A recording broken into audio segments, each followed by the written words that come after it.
Kag sa numero 1 sa mga balita, subong nga adlaw.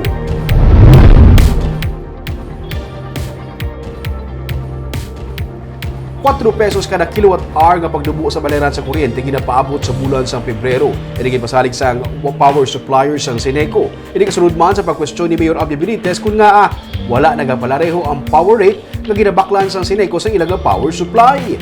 May report si Nico Delfin.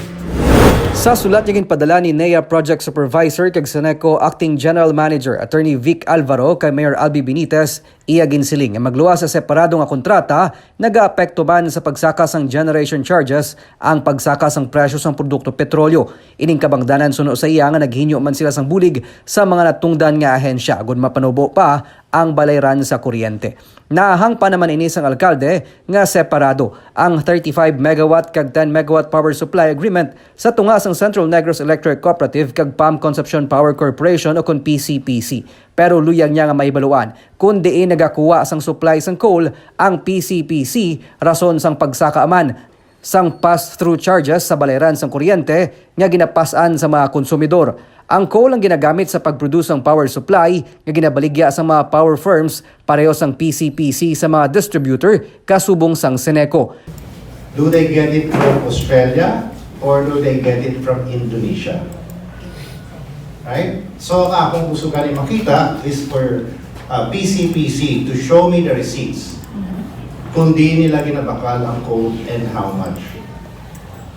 Naturally, 2 different contracts, 2 different rates. But based on the provisions of the contract, pass through ang fuel cost, ang cost of coal. Based sa kontrata, they are obliged to bill us sa Newcastle Index based on the contract. But I want to know kung gabakal gid sila sa Australia or gabakal sila sa Indonesia that is 1/3 cheaper na siyang ginapasa sa aton at the Australian index price. Natala na pa sa Martes ang meeting sang alkalde upod sa pamunuan sang PCPC. Pero antes ang meeting, nakabato na sang text message ang alkalde gikan sa pamunuan sang PCPC na nagapasalig sang 4 pesos nga power rate reduction o kon pagnubo sang bilis sang kuryente sang PCPC sa bulan sang Pebrero. That he will be able to reduce the price starting February by 4 pesos. And they have already sent a letter to Seneco regarding this. So my question is, how all of a sudden, by magic, he can now do that by February?